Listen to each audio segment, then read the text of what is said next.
দেখুন, বাড়িতে থাকা কোন জিনিসগুলি আপনাদের জীবনে কি প্রভাব ফেলে থাকে সে বিষয়ে জানবো।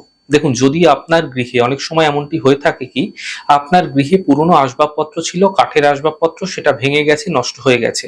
আপনারা ফেলে রেখে দিয়েছেন, তা ধীরে ধীরে জলে পচে যাচ্ছে, নষ্ট হয়ে যাচ্ছে। যদি এমনটি হচ্ছে তাহলে মুখ্যত রবি দুর্বল হতে দেখা যায়।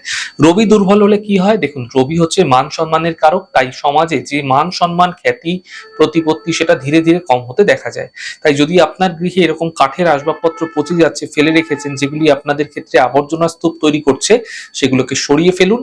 নোংরা জল অনেকের গৃহে কিন্তু দেখা যায়, ছাদের ওপরে একটা টব রেখে দিয়েছেন অথবা কোনো একটা বালতি রেখে দিয়েছেন, তার মধ্যে নোংরা জল দীর্ঘদিন ধরে জমছে। আপনারা বাস্তুতে যদি এরকমটি হচ্ছে, তাহলে দুর্বল চন্দ্রের প্রভাব আপনার জীবনে বৃদ্ধি পেতে দেখতে পাবেন। চন্দ্র যদি মনের কারক হয়ে থাকে, তাই মনের উপর কিন্তু খারাপ প্রভাব ফেলে, তাই মানসিক অস্থিরতা বৃদ্ধি করায়। ছাদের মধ্যে যদি কোনো ছিদ্র হয়ে যাচ্ছে বা পাইপ লাইনে কোনো ছিদ্র হয়ে যাচ্ছে, এমন ক্ষেত্রে দুর্বল মঙ্গলের প্রভাব বৃদ্ধি পেয়ে থাকে। অশুভ মঙ্গলের প্রভাব বৃদ্ধি পেয়ে পেয়ে থাকলে এমন ক্ষেত্রে অনেক শত্রুর সংখ্যা আপনার জীবনে বৃদ্ধি পেতে পারে। শুকনো বা মরা গাছ অনেকের গৃহেই কিন্তু দেখা যায়।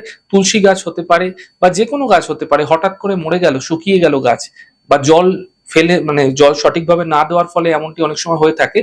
এমন ক্ষেত্রেও কিন্তু বুধ ধীরে ধীরে দুর্বল হতে থাকে। যদি এমনটি হচ্ছে আপনার ক্ষেত্রে, তাহলে দেখবেন আপনার জীবনে যে কোনো ক্ষেত্রে উন্নতি কিন্তু বাধাপ্রাপ্ত হবে।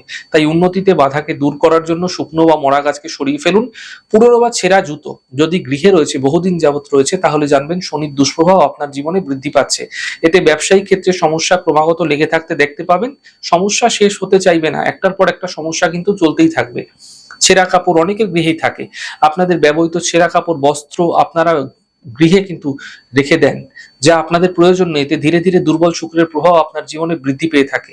তাই জীবনে ভোগ বিলাসিতা দেয় কে? শুক্র দেয়। তাই শুক্র যদি দুর্বল হচ্ছে ক্রমশ, তাহলে ভোগ বিলাসিতা তার জীবন থেকে কিন্তু হারিয়ে যায়। অপরিষ্কার মন্দির, ঠাকুর ঘরের বা মন্দিরের জায়গাটি যদি বৃহস্পতির কন্ট্রোলে থাকে, সেখানটি যদি আপনাদের ক্ষেত্রে নোংরা হয়ে রয়েছে, আবর্জনাপূর্ণ হয়ে রয়েছে, তাই আপনার গৃহে বৃহস্পতির অশুভ প্রভাব বৃদ্ধি পাবে। তাই সেই জায়গাটিকে সর্বদা পরিষ্কার পরিচ্ছন্ন রাখুন। নচেৎ জীবনে দেখবেন শান্তি এবং সম্প্রীতি দুটোই আপনার জীবন থেকে হারিয়ে যেতে দেখতে পাবেন। যদি দেখছেন আপনার গৃহে কোনো ইলেকট্রনিক্স এর বস্তু বস্তু রয়েছে, কিন্তু ইলেকট্রনিক্স এর বস্তুগুলো খারাপ হয়ে রয়েছে, অব্যবহৃত হয়ে রয়েছে, বহুদিন ধরে ফেলে রেখেছেন, তাহলে আপনার জীবনে রাহু খারাপ হবে, রাহু দুর্বল হবে, আপনার জীবনে উন্নতি হারিয়ে যাবে। আপনার জীবনে সাফল্য আসতে চাইবে না, সকল কাজে প্রয়াস করবেন কিন্তু সকল কাজেই বাধা দেখতে পাবেন। আপনার গৃহে যদি সর্বদা আগোছালো রয়েছে, তাহলে আপনি জানবেন আপনার জীবনে কেতুর অশুভ প্রভাব ভীষণভাবে বৃদ্ধি পাচ্ছে। জীবনে কেতুর অশুভ প্রভাব বৃদ্ধি পেলে মানসিক বিভ্রান্তি খুব স্বাভাবিকভাবেই চলে আসে। আপনি কি করবেন কি করবেন না, আপনি কোন সিদ্ধান্ত নেবেন, সেটা আপনি সঠিকভাবে করে উঠতে পারবেন না।